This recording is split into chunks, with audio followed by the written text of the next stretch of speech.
Hey everyone, welcome back to a brand new episode of Trending Tuesdays. I'm your host, Nick Lennox. Today we're going to mix things up a little bit. We're going to get into the studio and show you 6 DIY filmmaking tips. So, stay tuned. Here we go. Welcome to the UDO studio. Actually, one thing. That's better.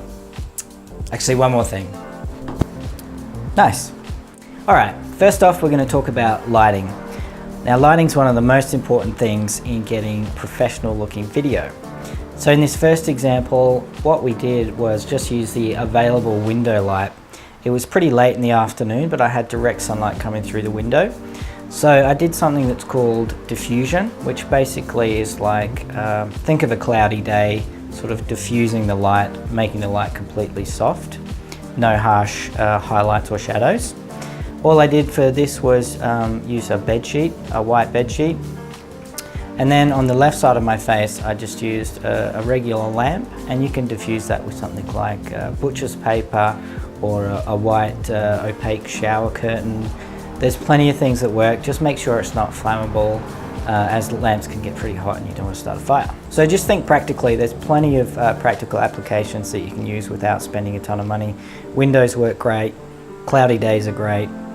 Sunsets, fantastic and usually very flattering, and just find cheap ways to diffuse the light. Secondly is focus. There's nothing worse than having a out of focus video, or it's your ears in focus and your eyes are out of focus.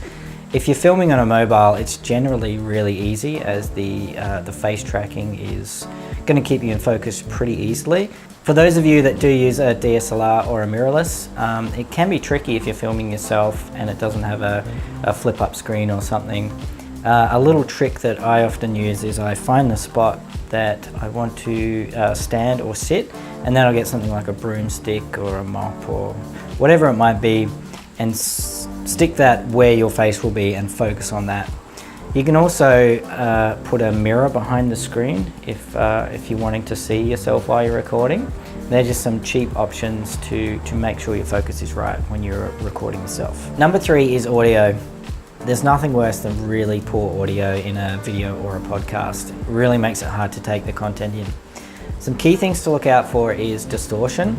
So don't have your microphone too close to your mouth. Reverb. Make sure you're in a carpeted room, or in this room I actually have panels up that help to deaden the sound. Not having your audio too quiet. You can use editing software to maximize the levels, and also background noise. Number 4 is cameras. If you want a quick turnaround for social media, the cameras on phones are simply amazing these days. Generally, what you want to do is use the back-facing camera. It's going to be higher resolution and higher quality. Another thing to remember is always give it a quick clean before you record yourself. Any fingerprints or anything can really muddy up the image. If you want to use your phone regularly for recording, I would highly recommend getting a Rode SmartLav that plugs directly in. That way you're getting high quality audio and video at the same time. If you want to take more of a DIY high quality route, you can look at some fantastic little cameras like the Canon 70D or 80D or a Sony RX100.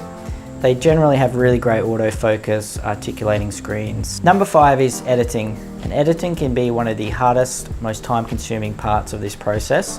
However, it can have the biggest impact on the production level. You've got a few options. There's some free apps out there. Take the DIY route, or you can look at outsourcing. Last but not least is content, and I believe that content is the most important thing. You can have the most high production, amazing video, but if your content, your story is not connecting with the people that you want to reach, then there's absolutely no point. Till next week, have a great week. I'll see you soon.